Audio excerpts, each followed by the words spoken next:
What's going on? It's your host, John Kotter, but who really cares about me? That's enough of that.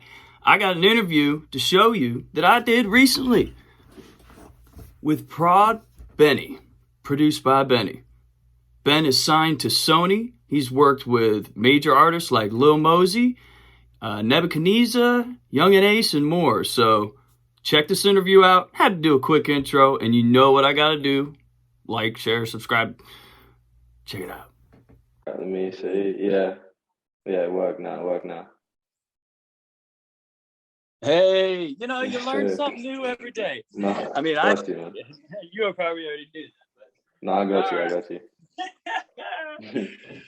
Appreciate your patience, man. No worries, man. No worries. Been a long day, so let me get because I did have some. Sure, I had questions. Yeah, perfect, bro. No, I appreciate you for being professional, bro. Yeah, absolutely. I mean, from the bottom of my heart already, like I knew when you called me, I was like, oh, okay, this guy's legit because. No, for sure. There's just. Have you been like scammed before? A couple times. I've been scammed in the past couple of weeks, and it's okay. It happened from somebody that I made sure there wasn't, much money really at all involved. It was just something that's like, and it's just not good business. And I try to stand by my word, No, it's good. Same here. Okay. So I'm just writing something down, and then we'll actually officially start the meeting rather than me rambling and still trying to choke down. Take your time, man. Take your time. I got in my apartment. I'm burning up. I got in my apartment. It was like 78 degrees. I'm like, dude, what am I doing? No, you good, bro. How's your? You had a session though? Yeah, it was just with like some local artists. Yeah, I was on Zoom as well, just with some local artists. I was going over there, like mixing and mastering I did for them, just telling them like what I did for, their vocals. I said, I put like reverb here, I did this, all that stuff. Just telling them like what I did before I like sent it to them, and they paid me for like that session. So yeah. That's cool. Well, and that's gotta be, is that something that you started doing because of COVID, or did you do that before? Did you already? Yeah, so that's a great question, bro. Zoom sessions, definitely no. Like I'm like new to that stuff as well. I didn't even do any of those like having sessions on Zoom. I just thought, that you can't really like I know now you kind of can, but before you couldn't really go to the studio that much. So I had to do what I had to do and just hustle on the Zoom and get it that way. Yeah. So yeah. Well, all right. I think I'm finally settled. All right, let's go. On my breath, I'm done with the meat sweats. I'm ready to go. Let's go. So I checked out some of your stuff, but obviously I was driving, and I apologize in advance. I'm still you're good, bro. Tried to do the best research with while eating Chipotle and sweating in my 80-degree apartment here. No, you're good, man. I really like. I have your SoundCloud up here. And I saw your BeatStars profile, and I'm impressed. Appreciate it. Really means a lot. Like I low-key just like started doing the BeatStars thing. Like that wasn't anything like crazy. I just like I always used to work through like Instagram, and that's how I got all like the big opportunities that I was able to get through. But we'll talk about that later as well. But yeah. All right. Well, hey, what? You alley-ooped me, so I'm gonna like assist on that and let you slam dunk this. First things first, I'm just curious. How did you get your start? You mentioned 10 years. You've had 10 years of experience. How did you get your start in the industry? How did I'm just curious, what is your story? How did you get the success to where you are today? Yeah, I appreciate it. And as I said, success, just building off that, like it keeps on going. Like I don't think obviously I have reached the top or anything. Like I'm just keeping on going, like getting more placements, getting more opportunities. But from the start, the one thing I will say that not a lot of producers really like think about, they always think about, like I always want to like, all right, get to the top. Oh, why am I not working with these artists? Like you just got it. Like I took about probably 3 to 2 years or something, like really like perfecting, like, and obviously you can't perfect it, straight away, but I was just, trying to work on my craft, making sure that it's actually industry standard so that people, when they listen to it, they'll be like, okay, like I hear him. This is a really nice beat, like this fire. Like when they're in the studio, they're not there like, they really do like what I'm sending them. So that's like what I think is most important. Number one, like you really, really got to like take your time with the beats first, like learn everything there is to do. And then once you feel comfortable, like you feel like, okay, I can make this beat in 2 seconds. I can do this, easily. Then it's just so much better. Then you'll be making great beats. And yeah, then like the artists will get on it rather than you making a, average beat or not really knowing sound selection and these, important stuff. And then them just listening to it like, oh no, dismiss this guy straight away. Like, no, he's nothing. He's nothing. His beats don't sound good. Like it's pretty much like that. But yeah, like I just started off just making sure my beats sounded nice, and then that's it. And then yeah, just always went on Instagram, DM'd people like, yo, you need beats, like you need this, you need that. And that's how you do it. That's how I did it personally. And yeah, I know there's obviously many different routes, but yeah, I just, because as I said, I'm from Australia, so I had to get it that way. And then luckily enough, people picked me up in America, and and I just send beats to them, and they send beats to like their massive artists at their, like Polo G, like those people they've got connects with them. So it's like, it's good. It's good in that sense. That's awesome. There's multiple things I want to play off of that, but something popped in my mind there, because I can tell, crafting your sound is one thing, and sound design, there's so many different pieces of the puzzle of this, right? What I'm noticing with your stuff is the sound quality is really good. I'm assuming, I shouldn't say assume. I don't want to assume. No, so good, bro. Question is, did you learn mixing and mastering after you started making beats, or did you have a background in that beforehand? No, that's a great question.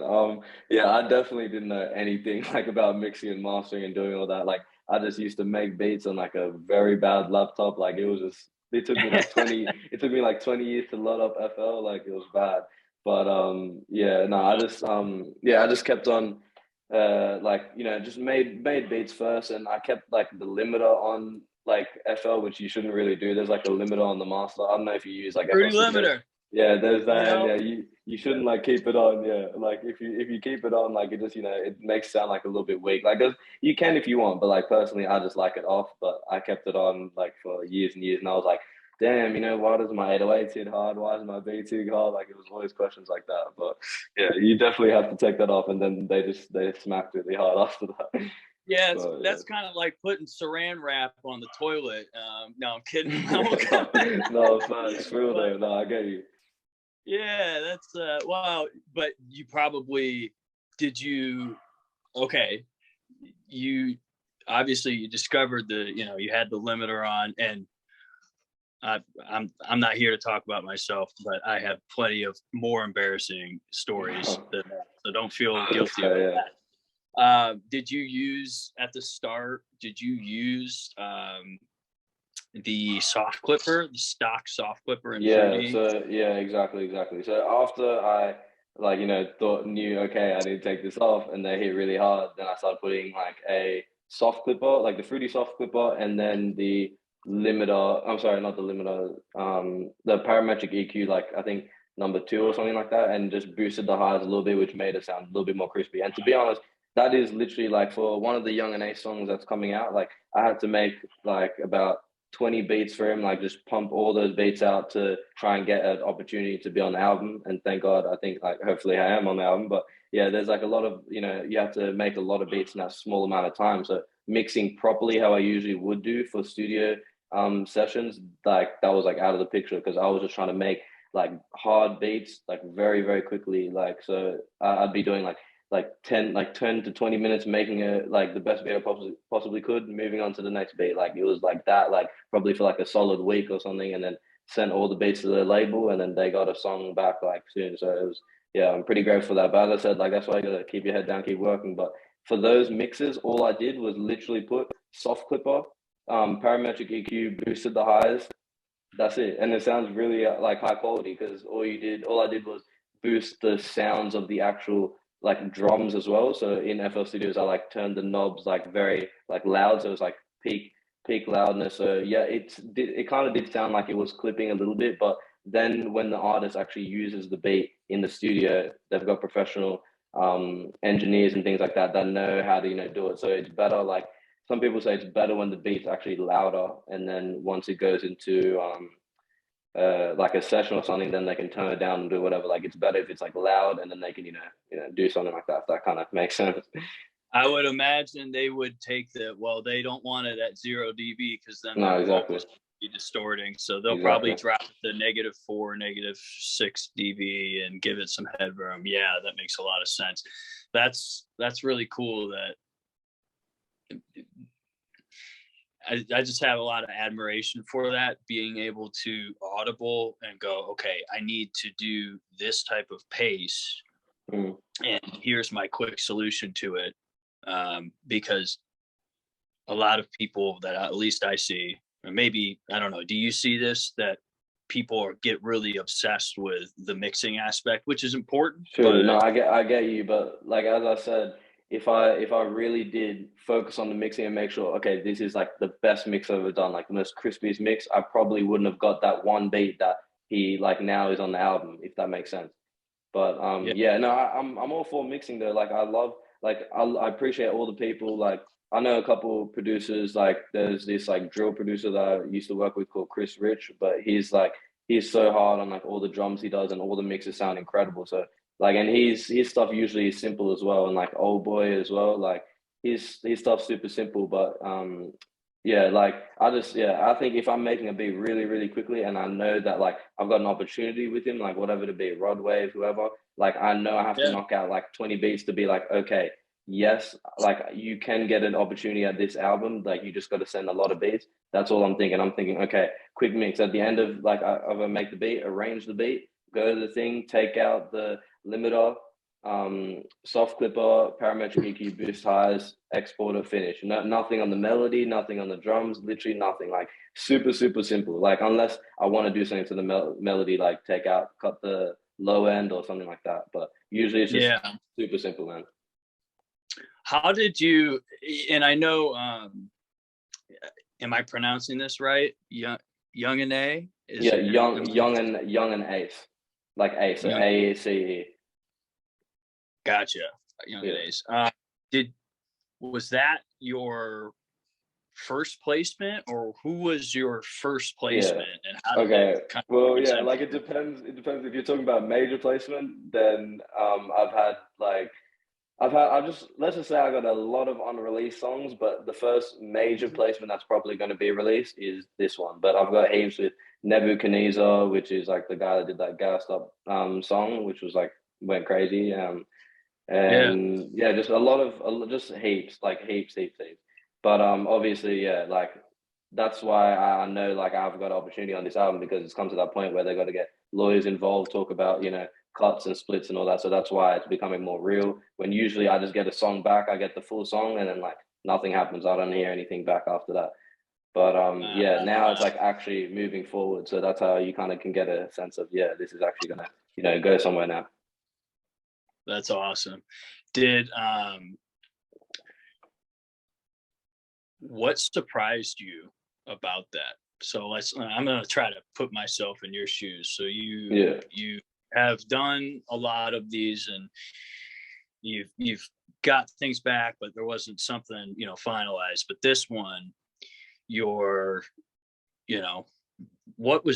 what surprised you about when they started reaching back and you're honing in on stuff and you're getting really specific within that? What was something, I guess my question is, what surprised you about that you just didn't, maybe threw you off or just didn't expect at all within that?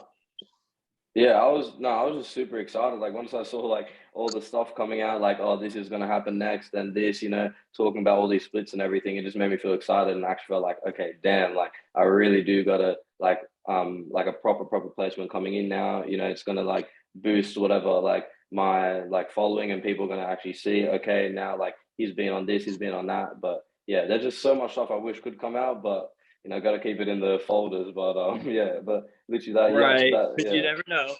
because you never True. know. That's true. And that's actually some funny you say that, because literally I got this song in October last year.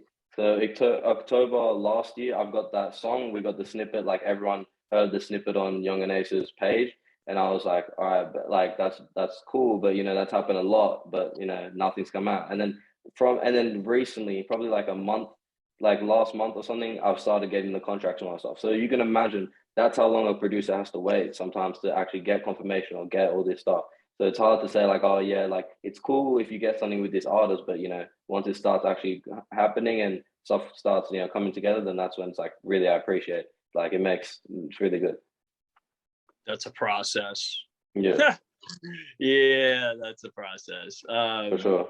That's why I said it's not for everyone, man. Like I live in Australia, as I said. My label calls me in like 4 a.m. I have to get out of bed, go outside, because like my whole family's sleeping. I got to pick up the phone and be like, yeah, you know, what's up, what's happening? And they're like getting excited, you know, they're like, oh yeah, we got the contracts for this and that, you know. But I'm just there like, mate. As soon as I came back inside, like I went back to sleep, woke up again. And I was like, yeah, this ain't for everyone, bro. This ain't for everyone. Like the fact that you got to wake up, you know, go to bed late, do this stuff, knock out like 20 beats, like. Because and just touching back on what you said before, it's smart, like how you're like, yeah, people care about the mixing a lot. And I know so many people that one day they make one beat.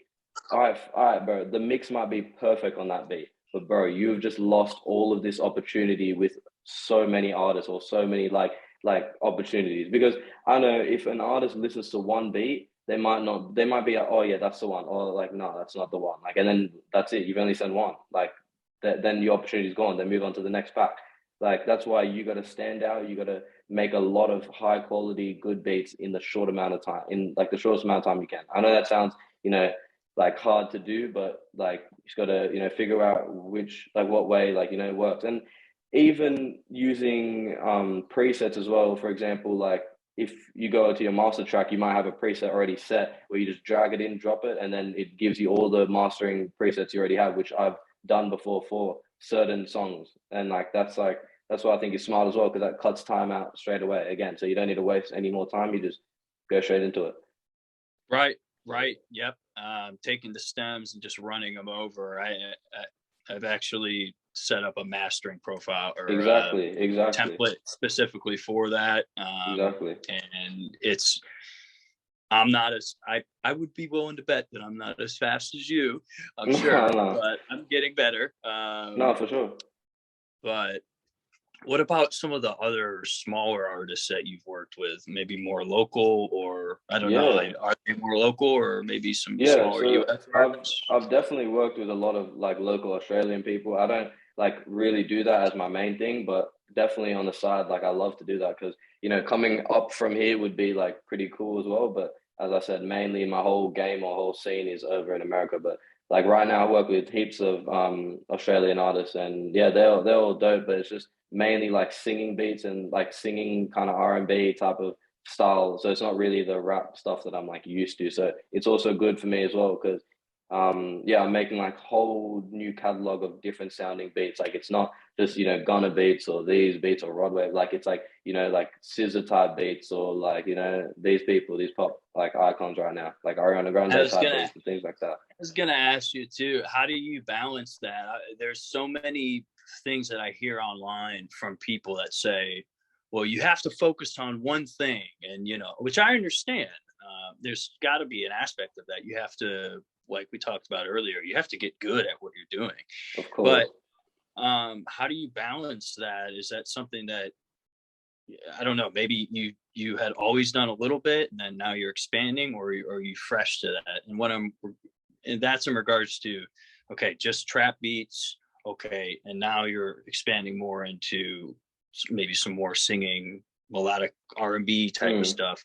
How do you balance that as from a brand perspective? Because I that's something that I see.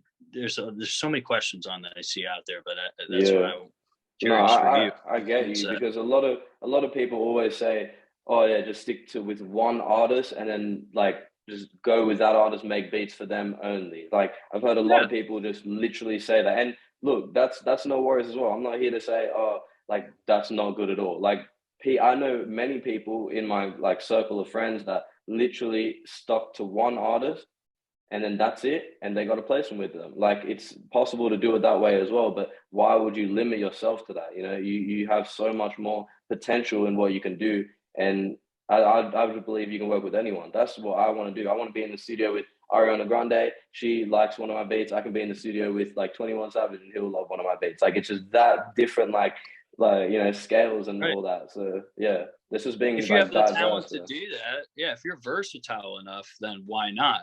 Exactly. Obviously, you want to get, you know, just making sure you don't get lost in that. But that's a really good. Well, thank you for sharing that, because there are so many people out here on YouTube and everywhere. Okay, you gotta do this and blah blah. I'm sitting there like, well, wait a minute. Yeah.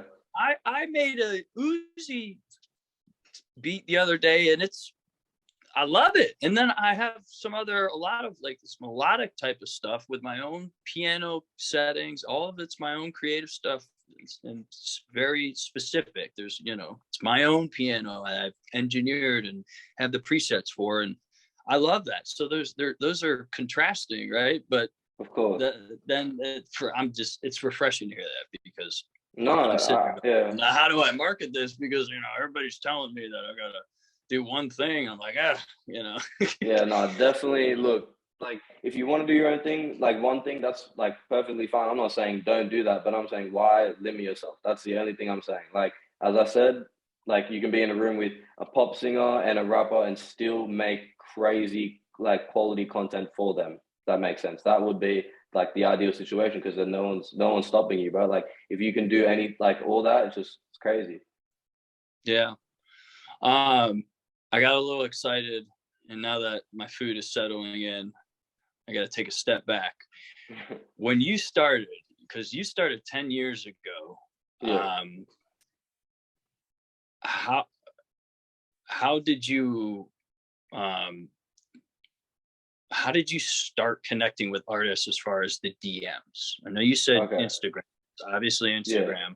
Yeah. Did you use any other means like Twitter, or was it just exclusively Instagram? I want to be honest. I don't even know how to use Twitter. Like, I've got Twitter, but I don't even know how to use it. But I literally just stay on Instagram. But the funny thing was like, when I started, because like, as I said, I was working on my craft and putting stuff up on SoundCloud, which is now like deleted. Like, it was like some trash. Like, it was so bad. Like, when I first, like, probably one of the first beats I've ever made, I uploaded to SoundCloud, and it was so trash. But obviously it was trash because, you know, I just started. But yeah, I put that on SoundCloud. You know, I just started doing that. Like, I used to DM people on SoundCloud saying like, oh yeah, if you need beats, you know, check out my SoundCloud or do this. Like, it was like that type of hustle game on like SoundCloud, because I didn't have any social media back then. Like, because I think I got social media when I was in like high school, which is what we call it in Australia. But like, I don't know what that would be for you. But like, we got it like when I was like probably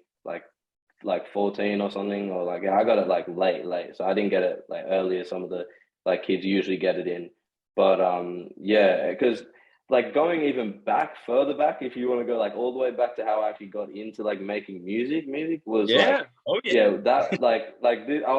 kind of like make sure it's pretty brief, but pretty much I was just bored one day. I was like, damn, like, I think I kind of thought to myself, like, when I was listening to music, I was like, yeah, I can do this too, kind of thing. Like, I don't know, like, I was listening to some like rap music, and I just thought to myself, yeah, I could easily, you know, make something like this. I don't know why that just crossed my mind, but I searched up on the internet, music maker, something like that. And then I went onto this application, which was just online, and it was just like a loop thing where you like drag loops onto there and like make like something. It was really weird. It was just a weird website. I couldn't remember what it was, but I DM'd someone on there, and if I didn't DM this person on there, I would have never ever got a place. Like, I would have never ever made beats, 100%, hands down. I DM'd someone not on Instagram, sorry, on that application, which was just like an online website thing, and I was like, yo, like, because I was listening to some of the trap beats he was making, and I was like, wow, like, this sounds like really good. I was like, how did you like make these beats? And he's like, oh no, you can't do it like on here. You have to use FL Studios or Logic or this. So shout out to that guy, because literally I wouldn't be here right now. That's fact. So I was just like, okay, cool. And I searched up FL Studios, and that's it. And like, I got it. on like my like mom's old laptop, and it was just, oh man, that was a bad experience. It like literally took like an hour to open up the computer. It took like 30 minutes to open up FL, and it was just laggy. But Were you getting now, the dreaded FL Studio crash? of course, I was getting all that. I was getting all that.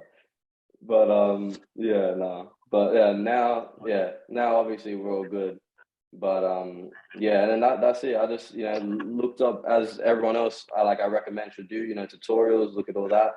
And yeah, and then like after that, you kind of know how to use it yourself, figure stuff out, and then it becomes like second nature. Like if you do it, like I've been doing it pretty much. Like that's like the one thing I would do every single day. Open up FL Studios, even to just look at it or something. I would always open it up, just yeah, Get it's your always hands open. on it. Yeah, exactly. Yeah.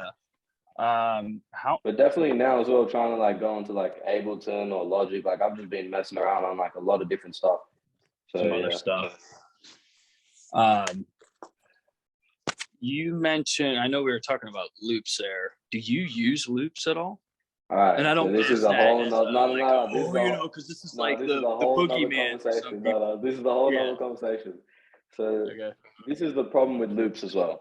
For example, like the placements that I'm like getting and all this, it's interesting. If you get something on with like a massive artist, let's just use Rod Wave or something as an example, I get something with him that like my beat, even let's say I made the beat, like I still have to like split that with all of my like label like members, because obviously they're getting the beats to Rod Wave, they're doing this, they're pretty much doing the whole like producing, so like they're like giving, like like making this whole thing happen, if that makes sense, and I'm just there making the beats for them, if you kind of they're get that. providing the connections. Exactly. So so like those untouchable people, I can't really like DM, like you can't just like, oh Polo G, like what's up, like like you can't really just DM those people. But yeah, so that gets split between all of us, and if you get like someone, let's say you use a loop or something, then that gets split again. So you just lose a lot more, whatever it be, money or like just a lot more stuff just gets split up a lot. I don't have any problems with doing loops. Like I've got like people blowing up my loop email every single day. Like they keep on sending loops. Like shout out to all the people that consistently sending me loops as well. But yeah, I try to do my own thing as well, because as I said, it gives you more money or more like this stuff. Not to always think about money, but like it gives you like more of this stuff and more ownership on your like actual production. But yeah, I love using loops as well, because yeah, there's some really talented people out there, and I'm just still learning how to do some of that stuff myself. There's only so many pieces in a pie, well, let me ask you this. Have you worked with MIDI with somebody? Like, say, for example, if somebody has something that you like and you're like, I want the MIDI, send me the loop, send me the MIDI. Does that ever occur where you're actually working on like the sound design and like crossing with somebody where you're not using a loop from elsewhere, but you're working you're just using the MIDI, you're molding it together with different MIDI? Does that happen? Yeah, definitely. That's happened before. Like they've just sent me the MIDI and said like, oh yeah, add like whatever piano or guitar, and I just like go from there and do my thing. But people also send me like full on like FLPs of like pretty much the whole beat done. I'm like, what do you want me to do here? Like they just send me like the whole like FLP. I'm like, bro, like they're just trying to get like a quick placement or something. But I'm like, bro, like you're sending me the whole beat. What do you want me to add here? And he's like, oh yeah, just add like some hi-hats, bro. Like I don't know. It's just like, yeah, like I only just mess with like loops and stuff. I don't really like send out loops like that. I used to back in the day, like I used to do everything back in the day, like make loops, send them out, try and do that way for the placements. But that worked, a little bit. But for the major ones that I've gotten, just all me on the beats, like and yeah. Are they for the major ones? They're basically asking you to come up with this stuff yourself, so of course. Yeah, because they're not going to want you like, oh, exactly. I got splice or whatever. Exactly. Like they want you to have your own craft because you've developed it. Is that how? Exactly. Yeah. But they don't have a crazy problem with samples, because as you know, like let's say I use Rod Wave for an example. All the times in his songs, like there's always that vocal like chop at the start. That's always samples, and that costs a lot of money to clear as well, especially if it's like a big song. So yeah. Yeah. unless they're using Arcade. No. I think Arcade's like fine. I just think it's like if it's like actual like a song. So like getting Ariana Grande Gotcha. on like, you know, a Pop Smoke type beat, like mixing that stuff, like that's, you know, it's just gonna, you know, cost more, like be, you know, pretty tricky to work around the credits for that. Yeah. Or like that Juice WRLD and Sting situation as well, when he did the Lucid Dreams, that guitar was from Sting. So yeah, they had like a lot of problem with that, and Sting, you know, like stepped in and he had to be a part of that with all that. So it's pretty big. Yeah. Do you think there's going to be more or less of producers having to split things? Let's say, let me rephrase this question. What the heck is that? No, Do you think that there will be more than just what I'm seeing in general? Let me paint the picture before I ask the question. I'm seeing that sometimes there's somebody that plays guitar, they need somebody to come in for a live trumpet or whatever. Then another producer comes in. Before they know it, there's 3 or 4 producers. I see some people online push back against that, and I see some people go, no, that's great, as long as we do correct business. It might take a little longer to do the splits and whatever, but the end result is a good final product. I'm seeing both sides of the coin. It's just like a lot of stuff in this industry. Where do you stand on that? Like, do you think that that's going to happen more as far as producers sending files and there's 3 producers on it? Or do you see it going back to only one producer made all of the instruments and sound design? Yeah, that's a great question. But yeah, as I said, I'm agreeing with you. So I stay on the like middle. I don't really like. I love the idea of producers coming together. It's just unfortunate that, you know, there's all this stuff about bad business or this and all this, which makes producers a little bit more scared. Like, oh, I don't really want to work with you because, you know, I don't trust you or this, or I want to keep all the money to myself, being greedy. But yeah, Right. I love the idea of, you know, everyone collaborating together, because it's a nice like environment. Like, okay, what are you good at? I'm good at doing hi-hats. I'm good at doing this. Okay, cool. What are you good at? I'm good at doing melodies and this. All right, bang, come together and make like something even better than you would have made yourself, if that makes sense. Right.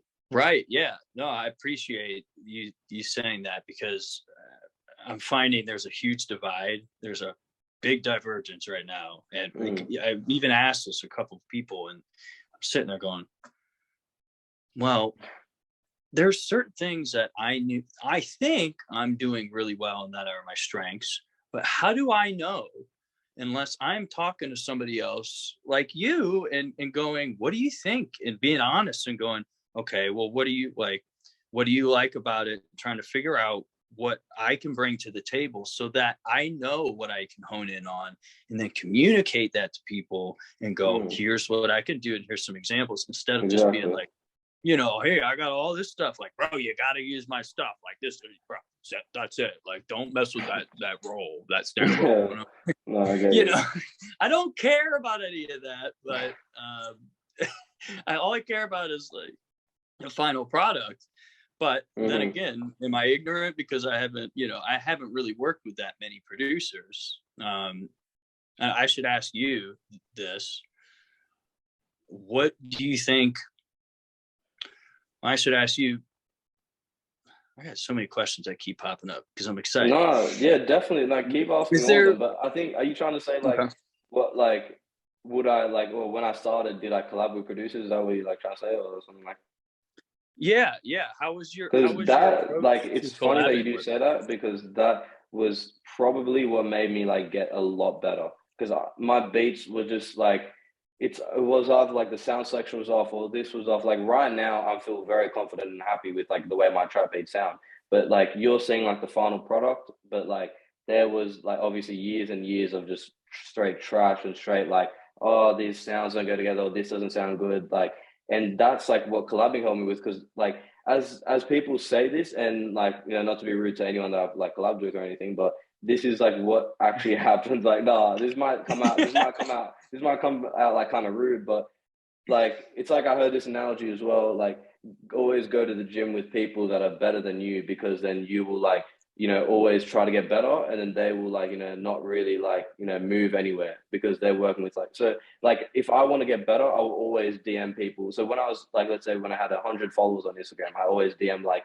maybe 1,000 follower people on Instagram who make beats. And I was like, yo, let's collab, let's do this. So I got slowly better. And then, and then when I worked with like actual big producers that were like very, very talented in what they do, I just got extremely better because I saw what they did. I saw what, had to be done in the production side of everything. And, I felt like I got a lot better. If like we look at it on the flip side and said, all right, no, I'm not collabing with anyone, I think it would have taken me a long time to get better. Like a very, very long time to get better. Because collabing with other people just helps so much. It helps so much. But I get the whole, that business side of things. But if we just forget about the business side and have fun with the music, collabing is definitely great. Like I love doing that. I would love it a lot. Because as you can see, people in the studio, playing guitars, and then like, people, giving different ideas and all this stuff. It's just all about having fun, free flowing creativity, and yeah. Yeah. They say when you're stressed that I don't want to get all sciencey and tech. No, nerdy, let's go there. Your prefrontal cortex, it diminishes its ability, and you get this tunnel vision. And for a creative process, I'm looking at that going, it's something I was guilty of before, and that's why I'm reaching out to guys like you and going, I want to learn, because I can't do it alone. I know that I have to. Your example is perfect. And thank you for sharing that, because that makes a whole lot of sense. It's good. It's refreshing to hear that, that people are willing to collab with others without this ego mindset of, no, it has to be done this way. And, I think I'm better, and it's got to be done this way, versus a free flowing atmosphere where it's like, you never know. It's just like when you put on different effects with plugins, you might have your go-to presets, but you might try something different. And then exactly, if you didn't try something different, how are you going to evolve and improve? Exactly. So that's refreshing. Thank you for sharing that. No, definitely, bro. I know that I need to improve on several areas, but enough about me. Okay. Yeah, I just set myself up. I got to ask you, is there something that, because when I sent you that message, I didn't really expect anything, but I researched a little bit about you, and I was like, this seems like a really good dude. He's got it. You can tell he's worked hard. I'm going to reach out. Like, I'll put my money where my mouth is, and I'll make sure I value his time. Is there something that on my page or that you saw that stood out to you? And I'm wondering, because I'm trying to learn. I have my own opinion, but we all have egos, and I'm trying to set that aside and understand, like, what is it that maybe will attract people to me so that I can double down on that. That's a great question. Bring my value forward. Is there something definitely, I just want to see a lot. Like when I went to your page, like it's really funny you asked this, because I was going to tell you this off like camera. I don't know you want me to say this like right now, but definitely, like for your page, I just think it would be so much better if you did like posted stuff like this. Like it's of you. People see you. They're like, oh damn, oh I've seen him again. Oh geez, he's collabing with this guy now. Oh, he's doing an interview with this guy now. Like it just gets that, you start off with small people and then just become bigger and bigger and bigger. Because I've just, like, when I was looking at your page, like I love like the people that you had on there, but I didn't see like you that much, and the beats on there were fire. Like I love you having those beats, perfect. But like those interviews, that were like other people. Like I don't care about the other person. I want to see what you've done. I want to see what interviews you've done with people. And then I'll be like, oh, wow, like, damn, this guy's really cool. Like, okay, like, I want to be on an interview with him now. I want to do this. Like, that would be, like, definitely something that I was thinking for sure. No, thank you for sharing that. And that's what I need to hear, because I could sit here all day and try to guesswork this stuff, but nobody makes it. You're going crazy, though, right now. You're doing your thing for sure. Like, reaching out and everything, that's exactly what you have to do. Okay. Well, thank you. Yeah, and I will have you hold me accountable, or I'll share it with you. I'm going to show my face more, definitely. I know that I need to do that, and this is a people business. Not even like show you, like you can show your face, but I just meant like, you know, more of like the interviews you've done. Like that would just be a lot more better. Yeah. Yeah, that's really good advice. Thank you. Wrote that down. Sure. No, it's all good, man. But yeah, that's like exactly like what's happening. Like for artists, like I would just DM them like, yo, can I send you some beats or whatever? Like you, like, hey, you know, can we set up an interview or something? Like perfect. And if they're good people, they're obviously going to say yes. And like, of course, like here's the email, here's this. But yeah, exactly. Yeah. Like you're doing the right things, 100%. Awesome. So Zoom will only, because I'm an idiot and I don't have I didn't set up the paid version. Do you mind if I do you want me to send? Yeah, I'll pause it now. But do you want me to send like a Zoom link? Because I think I've got the full thing. I can just send the Zoom link if you want. That would be amazing. I got you, man. If you don't mind. Yeah. I got you.